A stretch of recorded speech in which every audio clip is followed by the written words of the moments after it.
खबरों के सिलसिले को हम आगे बढ़ाएंगे और आपको बताएंगे कि वजीर खजाना ने इख्तिसादी राब्ता कमेटी का इजलास जुमे के रोज तलब किया है। इजलास में 8 निकाती एजेंडा मंजूरी के लिए पेश किया जाएगा। इस पर हम बात करेंगे डॉन न्यूज़ के रिपोर्टर ताहिर चरानी से। ताहिर, बताइएगा क्या क्या निकात हैं इस एजेंडे के? जी, इख्तिसादी राब्ता कमेटी के इजलास का 8 नुकाती एजेंडा मंजूरी के लिए पेश किया जाएगा।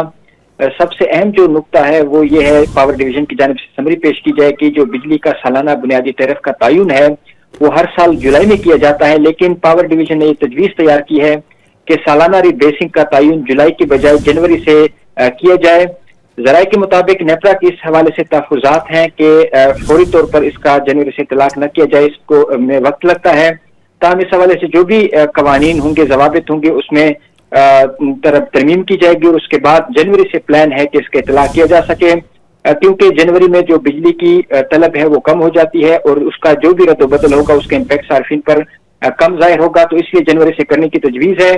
इसके साथ साथ स्टील मसनूआत पर रेगुलेटरी ड्यूटी के निफाज में 3 माह तोसी की समरी मंजूरी के लिए पेश की जाएगी। 31 मार्च तक जो 5 से 10% रेगुलेटरी ड्यूटी आयदा स्टील मिल मसनूआत पर उसको तोसी पर गौर किया जाएगा।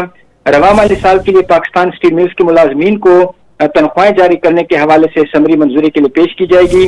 गवादर पोर्ट के जरिए अफगान ट्रांजिट ट्रेड के लिए बैंक गारंटी खत्म करने से मुतालिक समरी और रवा माली साल के लिए FC नॉर्थ खैबर पख्तूनख्वा को फंड फराहमी की समरी भी मंजूरी के लिए पेश की जाएगी। ताहिर, बहुत शुक्रिया, आपने बहुत डिटेल्ड हमें अपडेट किया।